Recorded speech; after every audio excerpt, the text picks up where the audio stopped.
My channel study physics. आज हम लोग बात करेंगे रिफ्रैक्टिव इंडेक्स पर। रिफ्रैक्शन से रिलेटेड टॉपिक है।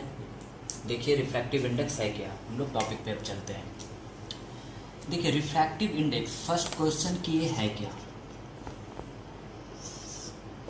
ज़रा ध्यान से इस वीडियो को देखिएगा, इससे रिलेटेड क्वेश्चंस आपको अप टू इंजीनियरिंग तक यूज़फुल होने वाले हैं। सबसे पहले ये आया क्यों है और कहता क्या है। तो देखिए अभी हम आपको इससे पहले जो वीडियो मैं पोस्ट किया था उसमें ये बताया गया था आप लोगों को कि रिफ्रैक्टिव इंडेक्स क्यों आया है और क्या कहना चाहता है। फिर से मैं आप लोगों के लिए रिपीट कर देता हूँ कि देखिए एक मीडियम से दूसरे मीडियम में जब लाइट रे ट्रैवल करती है, तो जब लाइट रे ट्रैवल करेगी तो डेफिनेटली वो अपने पाथ से डिविएट हो जाती है। तो अब जब डिविएट होने की वजह क्या है, मीडियम का चेंज होना। अगर मीडियम को हम चेंज न करें तो वो पाथ में डिविएशन आएगा ही नहीं। तो अब ऐसा क्या होता है कि मीडियम चेंज होने से पाथ डिविएट होता है। तो डेफिनेटली मीडियम चेंज होने से मीडियम के molecular arrangement, properties, cohesive forces, ये सारे कुछ चेंज हो जाते हैं, डेंसिटी। इस कारण से different medium having different speed, that's the reason ray of light path deviate in one medium and another medium. तो इसका सबसे बड़ा रीजन क्या है, स्पीड। यानी एक मीडियम से दूसरे मीडियम में अगर लाइट रे जा रही है तो डेफिनेटली सबसे बड़ा फैक्टर आप स्पीड का है कि स्पीड ही चेंज हो जाता है। स्पीड चेंज होने का मतलब क्या है, अगर कोई बोलता है कि स्पीड चेंज होता है तो चेंज होने का मतलब आप ये मत सोचिए कि घट जाता है, या दोनों इंक्रीज भी हो सकता है, डिक्रीज भी हो सकता है। ये कहना मुश्किल है कि क्या होगा। जब तक हमें मीडियम के बारे में जानकारी नहीं होगी तब तक आप ये नहीं कह सकते हैं कि स्पीड इंक्रीज होगा या डिक्रीज होगा। तो अभी भी सवाल हमारा क्वेश्चन मार्क बना हुआ है कि रिफ्रैक्टिव इंडेक्स है क्या। तो देखिए हर फिजिकल क्वांटिटीज के दो डिफिनीशन होते हैं, एक थ्योरेटिकली और एक न्यूमेरिकली। थ्योरेटिकली आपको ये बताएगा कि व्हाट इज दिस, ये है क्या, और न्यूमेरिकली ये बताएगा idea about magnitude.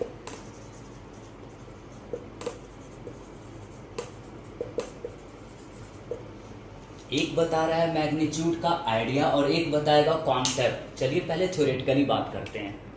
Refractive index actually is the ratio of speed of light in vacuum and speed of light in medium. देखिए C रिप्रेजेंट कर रहा है speed of light in vacuum 3 × 10⁸ meter per second.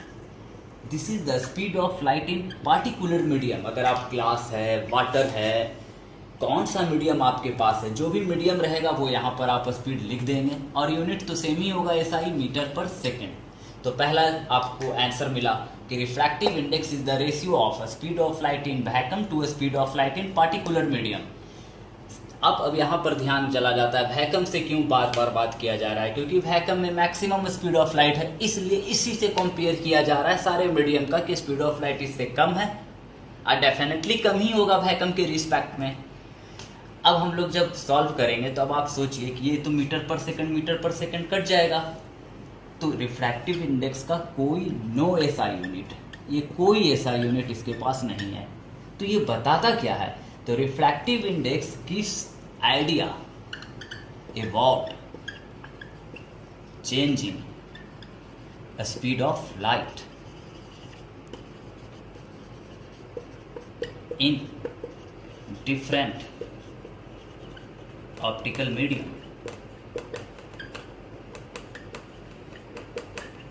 अब तो आप लोगों को समझ में आ ही गया होगा कि refractive index is the ratio of speed of light in vacuum to speed of light in medium. Refractive index no SI unit, idea about change in speed of light in different optical medium। यानी एक medium से दूसरे medium में जब रे of light travelling करती है तो क्या होता है, या तो स्पीड बढ़ती है या स्पीड घटती है। इस बात की जानकारी आपको कौन देगा, रिफ्रैक्टिव इंडेक्स। अब जरा देखते हैं कैसे देगा।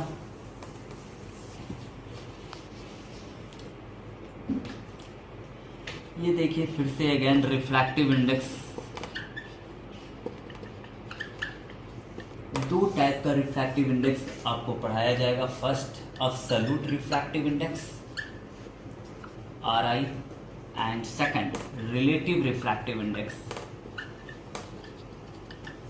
देखिए अब्सोल्यूट मीन्स क्या, जिसका अपना, अब्सोल्यूट मीन्स स्ट्रेंथ है वो अपना मीडियम का, इसको किसी से कंपेयरिंग करने की जरूरत नहीं है।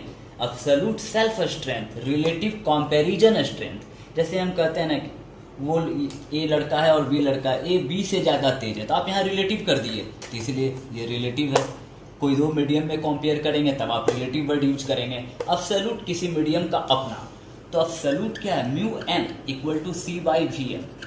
Refractive index of medium equal to C by V M, ये अब्सोल्यूट रिफ्रैक्टिव इंडेक्स है। रिलेटिव ए म्यू वी, पढ़ने का वे इसको क्या पढ़ेंगे आप, refractive index of we medium with respect to A medium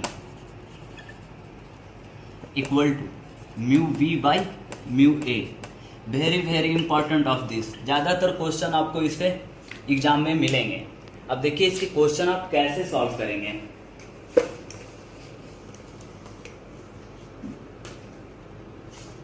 A mu v equal to mu we by mu a. ध्यान से देखिएगा, बहुत इंटरेस्टिंग है ये topic. A mu v equal to mu we by a. Mu v क्या है, refractive index of we medium, आप इसको लिख सकते हैं c by v b. Mu v को क्या लिख सकते हैं, c by v a, c c cancel, result आपको क्या मिला, v a by v b. यानी अब आपके पास ये मिल गया, a mu v equal to mu we by mu a equal to v a by v b. अब देखिए वी ए, अगर आप थोड़ा और हायर कॉन्सेप्ट में जाएंगे तो वेलोसिटी ऑफ वेव जो होता है वो वेव लेंथ इनटू फ्रीक्वेंसी के इक्वल होता है। ये आप हायर क्लासेज में पढ़ेंगे। ये भी वेव लेंथ इनटू फ्रीक्वेंसी, पर ये वेव लेंथ किसका है, ए मीडियम का, फ्रीक्वेंसी ए मीडियम का। ये क्या लिखेंगे, wavelength B medium, frequency B medium. अब यहाँ पर जो बताने जा रहा हूँ बड़ा ध्यान से आप देखिएगा, वेरी वेरी इंपॉर्टेंट। आपको अच्छे से पता होना चाहिए कि लाइट रे जब एक मीडियम से दूसरे मीडियम में जाता है तो क्या क्या चीज़ें चेंज होती हैं। वेवलेंथ चेंज हो जाती हैं, स्पीड चेंज हो जाती हैं, but frequency does not change. Frequency change ही नहीं होती है, तो फ्रीक्वेंसी चेंज नहीं होती है तो ये तो कैंसिल। तो अब आपके पास फार्मूला ये मिल गया, a mu we by mu a equal to v a by v b equal to wavelength a by wavelength b. अब इससे आप कहीं भी कोई भी सवाल आप बना सकते हैं। अगर इसके रिगार्डिंग कोई भी अगर आपके सवाल हैं तो आप कमेंट सेक्शन में डाल सकते हैं।